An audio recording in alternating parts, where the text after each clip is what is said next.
now that we know a little bit of like, yeah, there's a lot of things that can impact the brain. Let's go into some of the tools you NeuroFlex and you utilize. Starting with this assessment, QEEG is a really interesting thing.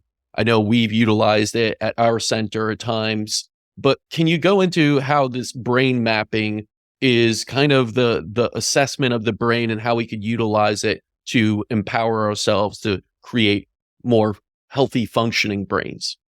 For sure. I think, being able to actually image the brain and understand areas of the brain that might be dysregulated really empowers people to understand that the issues they're experiencing aren't moral failings, or they're just not trying hard enough, right? If we see that they're saying that they struggle with focus, they can't concentrate on a single thought, and we see that the frontal lobes are really underactive on our brain scan, then it makes clear sense as to why they're experiencing the symptoms they are. So they say that, QEEG or brain mapping isn't a diagnostic tool in and of itself. It can certainly aid in a diagnosis.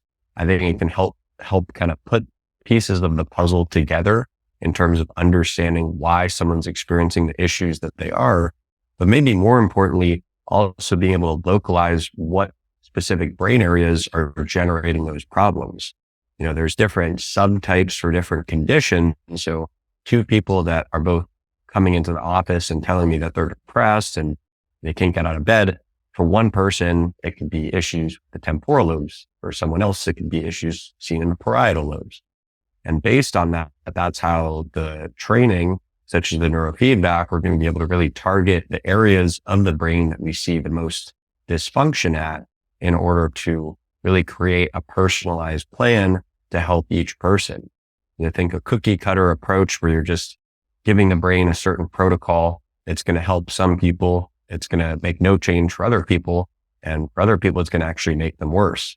Kind of the idea of taking supplements, I think, where some people like maybe you find a supplement on Amazon and you read the Amazon reviews and someone has like this amazing, this changed my life, whatever. And my thought is always like, okay, well, if they're writing about like vitamin B12 or something, they probably had a big B12 deficiency, and now they're just up and, they're just giving their body what it was starving for.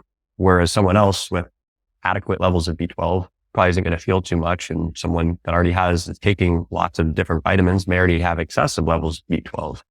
So I think understanding what it is in your brain that's generating your symptoms with the brain map, along with some cognitive performance testing we do, can really help put together a roadmap for how someone is going to best be able to, recuperate their brain performance. So I like the brain map as a tool, for establishing a baseline, but then also a tracking tool so that it doesn't even matter if you're doing, you could be doing neurofeedback or another form of neurotechnology, but you could also be working with a nutritionist, optimizing your hormones, whatever, any sort of intervention that's impacting the brain mapping is a tool to be able to actually track those changes. So you can actually see if your brain is moving in the right direction.